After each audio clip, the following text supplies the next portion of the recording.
Assalamu alaikum wa rahmatullahi wa barakatuh. It's your brother Amir Junaid Muhadith, formerly known as Loon from Bad Boy Records. And right now, I'm chilling with my brother in faith, Big Ed. That's what I call him, on the Dean Show. So get your Dean right. You heard? Barakallahu feek. Bismillah, alhamdulillah. Let me give you the best of greetings, the greetings of peace. Peace be unto you. Now, my name is Eddie, and I'm your host of the Dean Show. And I get a chance to sit with a lot of wonderful people. People who have come to acknowledge what the truth is in life. They joined this beautiful brotherhood of over 1.5 billion people from all around the world. The fastest growing way of life in the world today. And my next guest is one of those people. Now, he's a unique individual. He's my brother and your brother.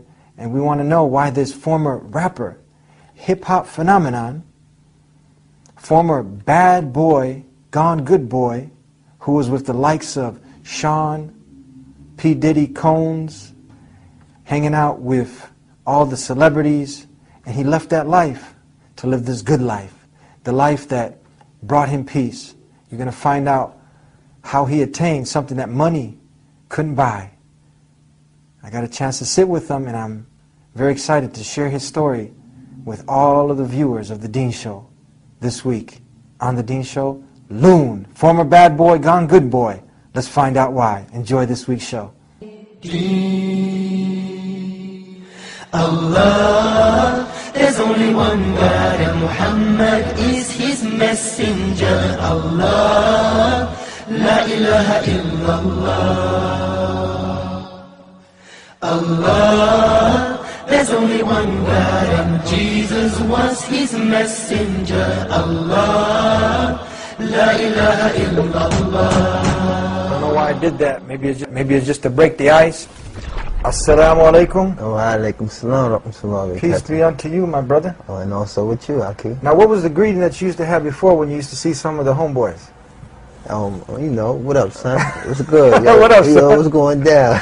Now you're saying you wishing me peace, I'm wishing you peace. Is something Man, new, I'm huh? wishing everybody peace, you know. I mean, Islam has brought peace into my life that I couldn't find, you know, living the lifestyle I was living in the music business. And it feels good to wish peace unto others once I've found the peace for myself. Now, we are excited to hear this story because we get to talk to people who have come from all walks of life.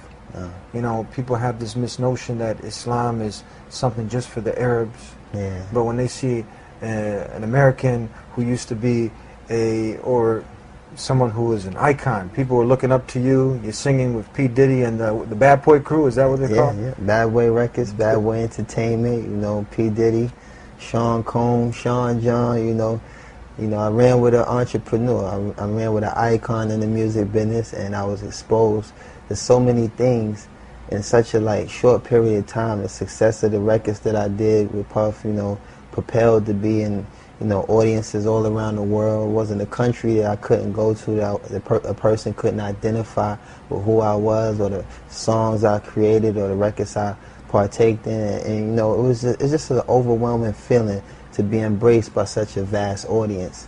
But you know, to become a Muslim, Allah subhanahu wa ta'ala has definitely replaced that audience, you know, saying with a whole different light. You know, it's a whole different thing, and the transition has been so beautiful. You know, Allah is most kind. You know, the brothers and sisters that I used to, you know, run with in the music business have embraced my conversion to Islam. You know, my family has, you know, embraced my conversion to Islam. And it's just been smooth sailing, man. Allah's most kind, because it's something that I really needed, you know. And I think a lot of entertainers in that business are searching for the same peace. And, you know, may Allah guide them all. Let's talk a little bit about the past. We're not going to go into any details or anything, but for the benefit of those who are still trying to chase what you were living, they call it the American dream. Yeah. People see the videos and they see all the rides and they see the women and the glamour and the glitz, but it's not all that. Well, for the most part, I think that a lot of people, you know, mainly, you know, preferably the youth, you know, we all share kind of the same common desires and temptations. And I think the music business kind of breeds these things, and it gives people a one-dimensional perception of, you know, mostly the perks in the business, so to say. And I think that, you know, the youth, by being so inspired all around the world, you know what I'm saying, being so inspired by this lifestyle, a lot of them who have been born into certain faiths, you know what I'm saying, like Islam and things of that nature, you know, they try to incorporate this lifestyle into something that's so beautiful, you know what I'm saying. Islam is just so beautiful, and I've been seeing over the years how, you know, this business and this lifestyle has affected so many of the youth. And myself, I think that traveling the world and living this consistent pattern of doing so many sinful things, you know, that come with the business. You know, we actually, you know, have the opportunity to make songs that might not be so vulgar, might not be so, you know, negative. But the reality of it is there's a lifestyle that comes with it.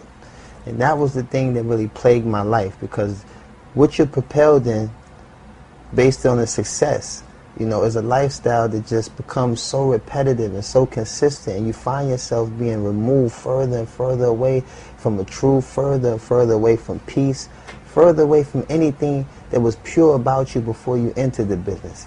So, like I said, you know, on the outside, everything looks good. You see the $100,000 cars. You see a lot of diamonds. You see, you know, for men, for the sake of men, you see a lot of females, and they think that this is, you know, this is a life. This is like, you know, paradise right here on earth. But the reality of it is, you know, I couldn't purchase peace. You know, I was probably able to buy a car, buy a house, buy a chain. Couldn't purchase peace. And the reality of it is, while I'm sitting here constantly paying for the disease, the cure was free.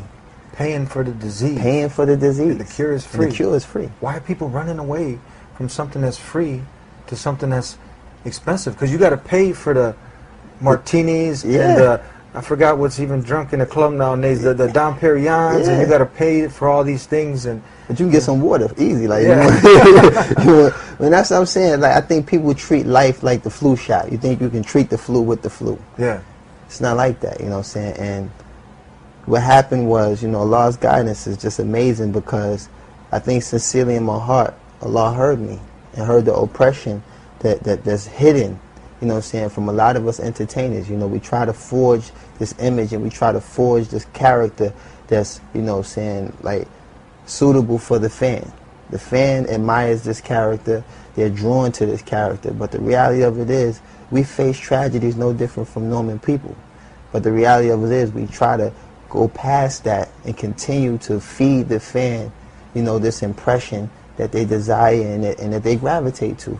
But me, on the other hand, you know, it just got to a point where it was just getting very overwhelming, it was getting very overbearing, and I just found myself searching inside, like, man, I need an answer. I need something that's going to give me a route to just, you know, alleviate some of these pains. And I would try all kinds of things, you know. Sometimes you just be like, yo, listen, I'll just go buy me a hot car. Maybe I feel better. You know, maybe if I go buy a chain. You know, maybe if I go to the spa for about 5 hours, we'll get a seaweed bath and all the, you know, the whole crazy stuff. And then, you know, you get one phone call, next thing you know, you got knots in your back again. Or you drive the car, you know all the features in the car, no fun no more. Or you wear the chain, and after a while, the chain is just kind of boring because, you know, everything upgrades as you go. And I found myself, like, I can't find peace chasing this methodology. So what happened, I was fortunate to do a song with an artist from Canada, you know, a brother named Masari. He was a Lebanese artist.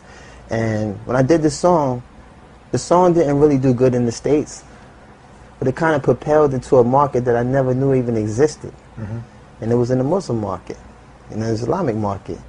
And what happened was I got, you know, called to do shows in like Muscat, Oman, Dubai, Abu Dhabi, and things of this nature. Even I performed in Kazakhstan. I performed in a lot of countries, even in West Africa. And I found myself running to Islam, keep running into Islam.